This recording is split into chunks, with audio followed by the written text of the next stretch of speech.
కూడా ప్రకటనలు చేసి ఇలా తెలంగాణ సోనా మసూరి అనే దానికి పంట రాని పరిస్థితిలో ఇలా ఉంది. ఇలా అగ్రికల్చర్ డిపార్ట్మెంట్లో సైంటిస్టులు రీసెర్చ్ వాళ్ళు అందరూ కూడా ఈ తెలంగాణ సోనా మనకి అనుకూలంగా లేదు అని చెప్పేసి కూడా తెలియజేయడం జరిగింది. కానీ మీరు ఎక్కడ కూడా ఒక ప్రకటన చేయకుండా ఫామ్ హౌస్ లో వండుకొని ఇలా రైతులని మోసం చేసుకుంటూ నువ్వు దుబ్బాక గెలుస్తా అని చెప్పేసి తిరిగినావు. దుబ్బాకలో నీకు తగిన శాస్తి చెప్పడం జరిగింది రైతులందరూ కూడా. ఈ రోజు మేము హెచ్చరిస్తున్నాం, నీవు ఖచ్చితంగా నువ్వు చెప్పిన విధంగా పంట వేసింది కాబట్టి ఏదైతే 1,12,000 ఎకరాలలో ఇలా సన్న వరి వేయడం జరిగింది. కానీ ఈ రోజు వరకు నువ్వు ధర ప్రకటించలే. మొన్న రైతు వేదికలు ప్రకటిస్తూ ఆ రోజున 100-200 పెంచకుండా ఊకుంటానా, నేను చెప్పినా నేను కొనకుండా ఊకుంటానా అని చెప్పేసి డైలాగులు కొట్టిన ముఖ్యమంత్రి ఇలా పోయి ఫామ్ హౌస్ లో వండుకున్నావు. ఇలా రైతుల కష్టాలు నీకు అర్థం కావడంలే, రైతుల బాధలు పట్టించుకోవడంలే. నీకు ఇలా ఈ సీట్లో కూర్చున్నందుకు తెలంగాణ ప్రజలు ఎంత ఏడుస్తున్నారో నువ్వు గమనించట్లే. ముఖ్యంగా రైతుల గోస నీకు తలగక తప్పదు. ఎందుకంటే రైతులు నిన్ను నమ్మి బాగా చేస్తావు నువ్వు అని చెప్పేసి నీకు ఓట్లేస్తే ఇలా రైతులని నిట్ట నిలువున ముంచిన ఏకైక తెలంగాణ ముఖ్యమంత్రి అంటే నువ్వే అని చెప్పక తప్పదు.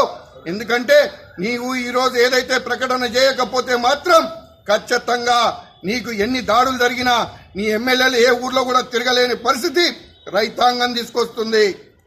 ఈ రోజున కేంద్ర ప్రభుత్వం ఎక్కడ కూడా మద్దతు ధర ప్రకటించడం వరకే తప్ప ఈ రకం పెట్టండి, ఈ వడ్లు పెట్టండి, ఈ పంట పెట్టండి అని చెప్పేసి ఎక్కడ నియంతృత్వం కూడా చేయలేదు.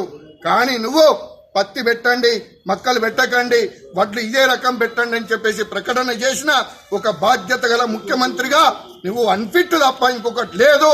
కాబట్టి నీవు ఏదైతే ప్రకటన చేసినావో దాంట్లో భాగంగానే సన్న వడ్లకు మొత్తానికి 2,500 రూపాయలు ప్రకటించాలని, అదేవిధంగా దొడ్డు వడ్లు కూడా ఈసారి పంట సరిగా రాని పక్షంలో వారికి కూడా 500 రూపాయలు బోనస్ ఇవ్వాలని చెప్పేసి, అదేవిధంగా పొలాలు నష్టపోయి పూర్తిగా నష్టపోయిన వాళ్ళందరికీ కూడా ఎకరానికి 30,000 రూపాయలు ఖచ్చితంగా ఇవ్వాలని చెప్పేసి కూడా ఈ రైతు ఐక్య వేదిక ద్వారా మేము డిమాండ్ చేస్తున్నాం.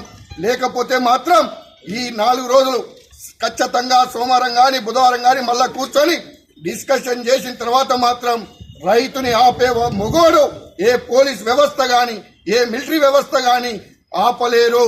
ఎందుకంటే రైతు పండించిన పంటనే ఇలా పోలీస్ తిన్నా, మిలిటరీ తిన్నా, ఎవరు తిన్నా, నువ్వు తిన్నా, నేను తిన్నా, రైతు కష్టపడి పండించిన పంటనే. కాబట్టి పోలీస్ యంత్రాంగాన్ని ఉపయోగించుకొని వాళ్ళకు మాత్రమే ఈ రాష్ట్రంలో ఎవరికైనా నువ్వు కొద్ది గొప్ప మేలు చేస్తున్నావు అంటే పోలీస్ యంత్రాంగాన్ని, ఆ యంత్రాంగాన్ని ఉపయోగించుకుంటూ అందరినీ అణగదొక్కుంటూ రాచరికపు పాలన చేసుకుంటూ నువ్వు మాత్రం ఫామ్ హౌస్ లో వండుకొని నీకు 1000 మంది పోలీస్ సెక్యూరిటీ ఎందుకయ్యా?